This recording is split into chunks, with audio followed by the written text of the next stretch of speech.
हम सब जानते हैं कि माता सीता धरती से ही उत्पन्न हुई थी और अंत में धरती में ही समा गई थी। रामायण में माता सीता के धरती में समा जाने का प्रसंग बड़ा ही रोचक और दुखदाई है। श्री राम जी के दरबार में उन्होंने अपने चरित्र की शुद्धता का प्रमाण देते हुए पृथ्वी माँ की गोद में समा गई थी, पर आखिर उन्हें वैसा करने की जरूरत क्यों पड़ी? क्यों धरती माता के अंदर समा गई थी माँ सीता? आइए चलिए जाने इस प्रसंग के द्वारा। जय सिया राम। रावण द्वारा जब माता सीता का हरण हुआ था, उसके बाद श्री राम माता सीता को वापस लाने के लिए लंका गए थे। वहाँ राम और रावण युद्ध हुआ था और वहाँ से रावण का वध कर माता सीता का उद्धार किया था, परंतु वे एक पराये पुरुष के घर रहकर आई थी, इस वजह से उन्हें अग्नि परीक्षा देनी पड़ी थी। कथाएं ये भी कहती हैं कि असली माता सीता को कोई अग्नि परीक्षा नहीं देनी पड़ी थी। त्रेता युग में ये धारणा थी कि अगर कोई व्यक्ति सच्चा है तो उसे अग्नि कोई नुकसान नहीं पहुंचा सकती है। असली माता सीता अग्निदेव की शरण में थी और सीता अपहरण से पहले अग्नि परीक्षा तक के समय में माया की ही सीता थी और सीता माता की अग्नि परीक्षा असल माता सीता को अग्नि से वापस लाने के लिए ली गई थी। परंतु ये लोग मानते हैं कि माता सीता ने अपनी शुद्धता साबित करने के लिए अग्नि परीक्षा दी थी। माता सीता श्री राम जी के साथ जब अयोध्या लौटी, तब उनकी पवित्रता को लेकर समाज के एक वर्ग में संदेह होने लगा और लोग कानाफूसी करने लगे और बातें बनाने लगे।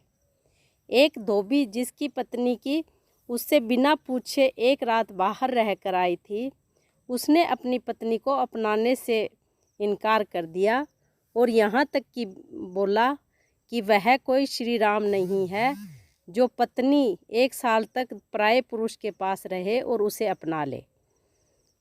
और उसने यह कटाक्ष करते हुए यह भी कहा कि ये भला कैसे मर्यादा पुरुषोत्तम राम हैं जो ऐसी सीता को अयोध्या वापस ले आए जो इतने दिनों तक रावण के पास थी और उनकी पवित्रता का कोई प्रमाण ही नहीं था। अग्नि परीक्षा को किसने देखा था? क्या अयोध्या का कोई निवासी वहाँ था?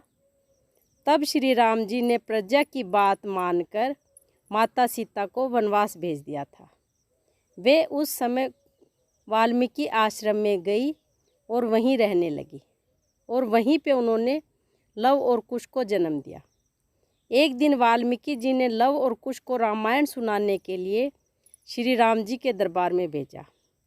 बाद में जब श्री राम को पता चला कि लव और कुश उनके ही पुत्र हैं और माता सीता ने इतने कष्ट सहकर अपने पुत्रों को पाला है, तब श्री राम ने कहा कि यदि सीता का चरित्र शुद्ध है और वे आपकी अनुमति ले यहाँ आकर जन समुदाय में अपनी शुद्धता साबित करें और मेरा कलंक दूर करने के लिए शपथ लें, तो मैं उनका स्वागत करूँगा।